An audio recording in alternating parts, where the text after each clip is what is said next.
జై శ్రీమన్నారాయణ. నమస్కారం. మనల్ని వదిలి వెళ్ళిపోయిన ఆత్మలు మనల్ని మళ్ళీ తలుచుకుంటాయా? చాలామంది మహానుభావులు మనం ఉన్న కాలంలో మనతో జీవించారు.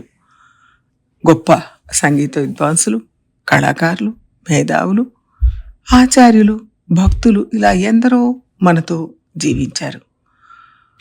వారి జీవితకాలం పూర్తి అయిన తర్వాత వాళ్ళు ఈ దేహాన్ని వదిలిపెట్టి వెళ్ళిపోయారు, మోక్షాన్ని పొందారు. వాళ్లే కాదు, మన కుటుంబంలో చాలామంది మనతో జీవించిన వాళ్ళు, మన పెద్దలు, మన అమ్మ, నాన్న, తాత, అమ్మమ్మ ఇలా ఎందరో వెళ్ళిపోయారు. అలాగే మన స్నేహితులు కొందరు వెళ్ళిపోయారు, మిత్రులు, ఇరుగు పొరుగు ఇలా చాలామంది వాళ్ళ జీవనయాత్ర ముగించుకొని వెళ్ళిపోయారు. అయ్యో, వాళ్ళు వెళ్ళిపోయారు, ఇంకా కొంతకాలం మనతో ఉంటే బాగుండేది కదా అనిపిస్తూ ఉంటుంది. అలాగే వాళ్ళు మనతో గడిపిన మంచి కాలాన్ని గుర్తు చేసుకొని సంతోషిస్తూ ఉంటాం. వాళ్ళు లేకపోవడం వల్ల బాధపడుతూ ఉంటాం. ఇప్పుడు ఈ విషయంలో మనకు ఒక సందేహం వస్తుంది. మనల్ని వదిలిపెట్టి వెళ్ళిపోయిన వాళ్ళు మనల్ని గుర్తు చేసుకుంటారా?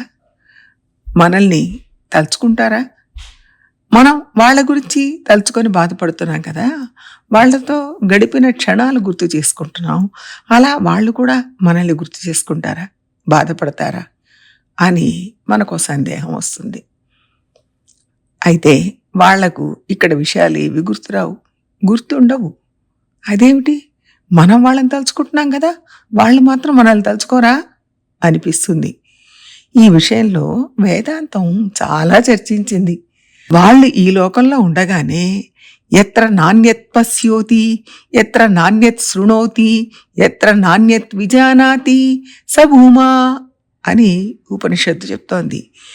దేనిని చూస్తే కళ్ళు వేరే ఇతరమైన వాటిని చూడదో, చెవులు వేరే దేనిని వినదో, మనసు వేరే దేనిని ఆశ్రయించదో, అదే ఉన్నతమైన పరబ్రహ్మం. అది ఈ లోకంలోనే మనుషులకు వచ్చేస్తుంది. దీన్నే భూమా అంటే భౌమ విద్య అంటారు. ఈ భూమి మీద ఉన్నప్పుడే ఇలా అయితే పరమపదానికి వెళ్ళినప్పుడు ఇతర విషయాలు ఏవి వాళ్లకు గుర్తుకు రావు. నిరంతరం పరమాత్మను సేవించడం ఒకటే వాళ్ళు చేస్తారు. కాబట్టి అదే వాళ్ళ స్థితి, వాస్తవం అదే. వాళ్ళకి మనల్ని గుర్తు చేసుకునే శక్తి లేదా అంటే ఉంటుంది. ఒకవేళ వాళ్ళు కానీ ఎవరినైనా చూడాలనుకుంటే వాళ్ళని పరమపదం వాకిట్లోకి తీసుకొచ్చి నిలబెట్టి చూసే శక్తి ఉంటుంది, సృష్టించే శక్తి ఉంటుంది. కానీ వాళ్ళు అలా సృష్టించరు.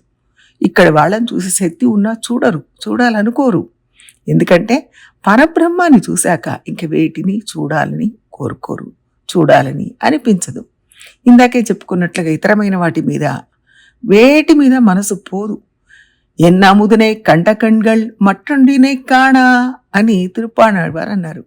అంటే అమృతమయమైన నా స్వామిని చూసిన కళ్ళతో ఇక ఇతరాలను చూడను అని చెప్పారు.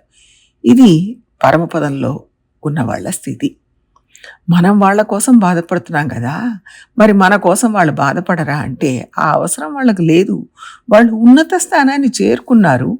ఆ స్థానానికి మనం వెళ్ళాలని కోరుకోవాలి తప్ప వాళ్ళని మన స్థాయికి కిందికి తీసుకురావాలని మనం కోరుకోకూడదు. ఒకళ్ళు ఉన్నత స్థానానికి చేరుకుంటే వాళ్ళ మార్గంలో వెళ్ళి మనం కూడా ఆ స్థానానికి చేరుకోవాలి అని కోరుకోవాలి. అంతే తప్ప మనమున్న చోటుకే వాళ్ళని తీసుకురావాలి, కిందికి దింపాలి అని అనుకోకూడదు, ఆ ప్రయత్నం చేయకూడదు. వెంటనే మనం అంటాం, మేము కూడా భక్తులమే అని. వాళ్ళని తలుచుకొని మేము బాధపడడం లేదా భక్తులమైతే మాత్రం అని కూడా అడుగుతాం. కానీ మనం ఒక మనిషిని తలుచుకొని బాధపడుతున్నాం. దానికి పరమాత్మ అనుభవంతో అస్సలు సంబంధం లేదు. వాళ్ళు భగవద్ అనుభవంలో ఉన్నారు. వాళ్ళ భక్తి ముందు మన భక్తి చాలా అల్పమైంది. మరి మనమేం చేయాలి?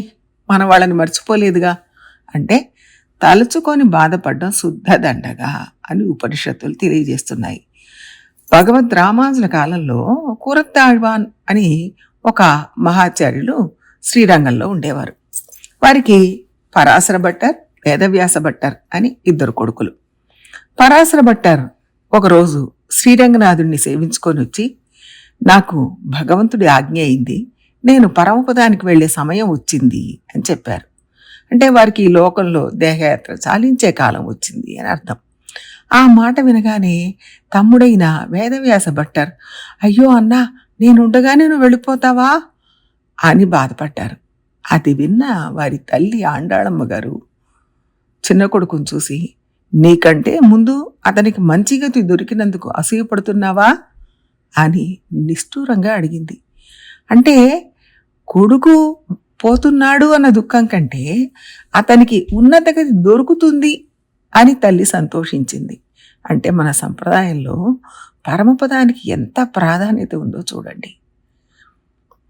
ఉన్నత పదానికి చేరుకున్న వాళ్ళని చూసి మనం సంతోషించాలి. వాళ్ళు ఏం చెప్పారో దాని ప్రకారం మనం జీవిస్తే వాళ్ళు పోయారు అని మనం బాధపడక్కర్లేదు. మనతో ఉన్న కాలంలో వారి భక్తిని మనతో పంచుకున్నారు, మనం కూడా వారు చెప్పిన మార్గంలో నడవాలి. అలా చేస్తే వారికి సంతోషం కలుగుతుంది అని అనుకోవాలి తప్ప పోయిన వాళ్ళ కోసం ఏడ్చి బాధపడడం వల్ల ప్రయోజనం లేదు. వాళ్ళు ఏం చెప్పారో దాన్ని ఆచరించాలి. వాళ్ళు ఎలా జీవించారో అలా మనం జీవించాలి. అప్పుడు మనల్ని వదిలిపెట్టిపోయిన వాళ్ళకి సంతోషం కలుగుతుంది.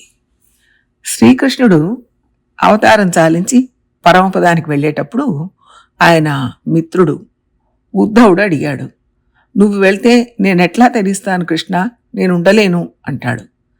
అప్పుడు కృష్ణుడు ఇలా చెప్పాడు, నేను వెళ్ళాలి, నా అవతార ప్రయోజనం పూర్తి అయింది, నువ్వు కూడా తర్వాత వస్తావు, అప్పటిదాకా భాగవత పురాణాన్ని చదువు, అందులో నేను ఉంటాను, నేను నీతో ఉన్నట్టే ఉంటుంది అని చెప్పాడు.